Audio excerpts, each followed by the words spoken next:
Bonjour, bonsoir, ici Temi Cabage, expert de la liberté financière, auteur de plusieurs best-sellers et bien évidemment je vous encourage à vous inscrire à notre newsletter, à vous abonner à notre chaîne YouTube parce que vous aurez énormément d'informations sur la liberté financière, la bourse, l'immobilier et bien d'autres choses encore. Dans cette vidéo, je vais répondre à la question suivante, est-ce qu'il faut privilégier l'immobilier ou la bourse?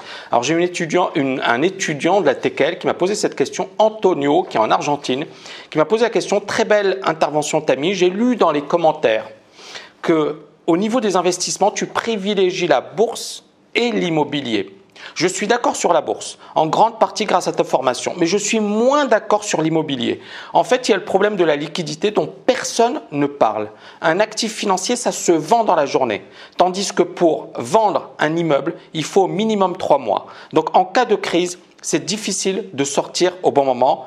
Est-ce que tu peux me donner ton point de vue? Alors, tout d'abord, Antonio, moi j'ai envie de dire que tu as raison et que bien évidemment, moi personnellement, je privilégie la bourse à l'immobilier. Mais l'immobilier fait partie de mes actifs. Pourquoi? Et fait partie des piliers sur lesquels effectivement je trouve qu'il y a un intérêt. Pourquoi? Parce que ça me permet également de diversifier et c'est une autre manière de travailler. D'accord? Maintenant, et pour répondre à ta question, moi j'ai plusieurs angles d'attaque. Tout d'abord sur la liquidité, c'est-à-dire que le fait qu'un investissement liquide, c'est un investissement dont on peut se débarrasser le plus vite et très rapidement et on peut effectivement le vendre rapidement.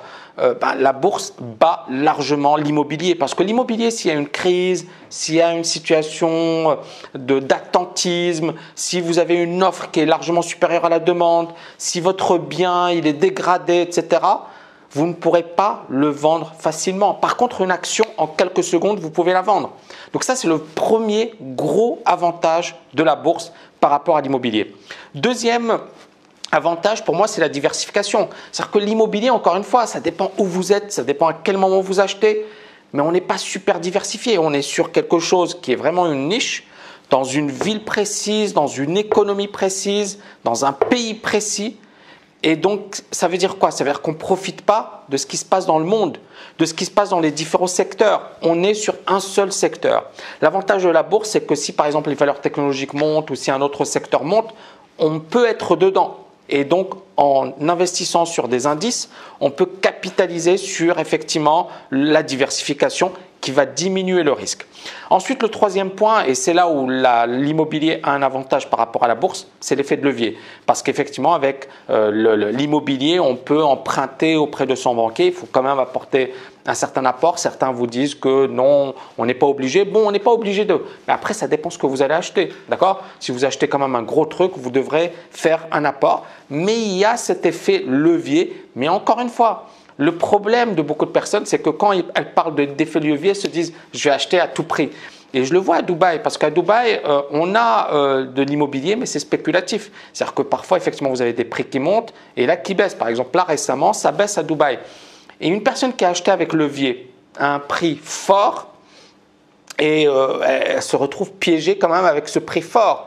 Et elle va devoir attendre longtemps, de nombreuses années, avant de récupérer son bien. Moi, j'ai effectué quelques achats récemment et j'ai effectué des achats auprès de personnes qui n'ont rien gagné. Ils ont perdu sur leur investissement. Mais pourquoi ils ont vendu maintenant? Parce qu'ils se sont dit, ça fait 4 ans, ça fait 5 ans, ça fait 6 ans et j'ai pas gagné sur mon truc. Vous voyez ce que je veux dire? Ils sont dans l'immobilier. Je vous donne des cas concrets. Mais c'est là où moi j'interviens. Et c'est là où il faut avoir ce côté, j'investis, d'accord, intelligemment. C'est-à-dire que j'investis pas bêtement. Donc, j'ai acheté un bureau, j'ai acheté un appartement, etc. Et là, je recherche des investissements. Donc, il faut avoir un raisonnement vraiment d'investisseur. Le quatrième point, c'est les revenus passifs. Est-ce que c'est plus intéressant la bourse ou l'immobilier? Pour moi, c'est la bourse. Loin, loin, loin, loin devant l'immobilier. Pourquoi?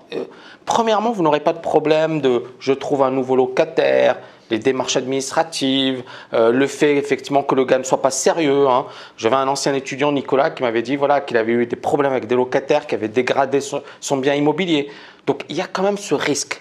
Avec la bourse, c'est vraiment passif au vrai sens du terme. Bien évidemment, ça fait peur aux gens parce que c'est super virtuel, parce qu'ils n'arrivent pas à toucher la bourse, parce qu'ils n'arrivent pas à la matérialiser. Mais en même temps, si vous investissez dans les règles de l'art, si vous ne faites pas de conneries, comme la grande majorité, parce que pourquoi beaucoup de gens perdent en bourse et pourquoi beaucoup de gens perdent dans l'immobilier, c'est parce qu'ils ne maîtrisent pas le domaine. Mais si vous maîtrisez le domaine, vous savez comment faire, Ces deux domaines peuvent être hyper intéressants. Et pour la bourse, en matière de revenus passifs, c'est génial. Parce que, encore une fois, les recherches l'ont montré, sur 2 siècles, la bourse a évolué en moyenne de 10% par an. La bourse américaine et les bourses européennes ne sont pas très loin derrière. Donc, il n'y a pas d'autres placements aussi rentables. L'or n'a rien fait, l'immobilier pas extra, et on parle même de quelque chose de quasiment flat. D'accord? Quelqu'un qui avait, si on prend en compte l'inflation, etc., il y a une étude qui a été faite sur Amsterdam par Schiller, qui est prix Nobel d'économie, et il a montré que les prix de l'immobilier n'avaient pas augmenté. D'accord? L'immobilier n'avait pas progressé. Alors que la bourse, corrigée de l'inflation, ça doit être du 7% sur 2 siècles, ce qui est énorme. Donc c'est le placement le plus rentable sur un plan historique. Sur un plan historique, il n'y a pas de placement qui le batte.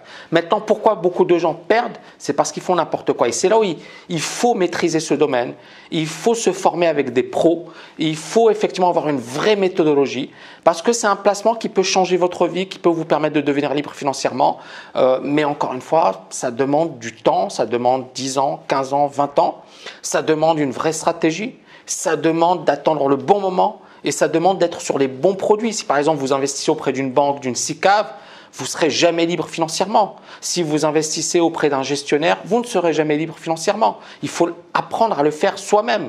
C'est pour ça que moi je parle de démocratiser la liberté financière. Parce que pour moi c'est super important la liberté financière. Mais le problème c'est que les banquiers ne vont jamais vous apprendre les techniques pour devenir libre financièrement. Parce que ça ne les intéresse pas. Parce que c'est une industrie qui gagne tellement d'argent grâce aux commissions et sur le dos des particuliers, que ça ne les intéresse pas de dire « ouais, je vais te montrer comment moins payer ». Non, eux, ils veulent que vous payiez le plus. Et moi, justement, mon but, c'est de dire « non, il y a d'autres manières de faire, d'autres manières de procéder ». Et c'est ce que j'essaie de faire à travers la TKL et à travers notre formation. Voilà, j'espère que vous avez aimé cette vidéo. N'oubliez pas de la liker un max, de la partager, d'en parler.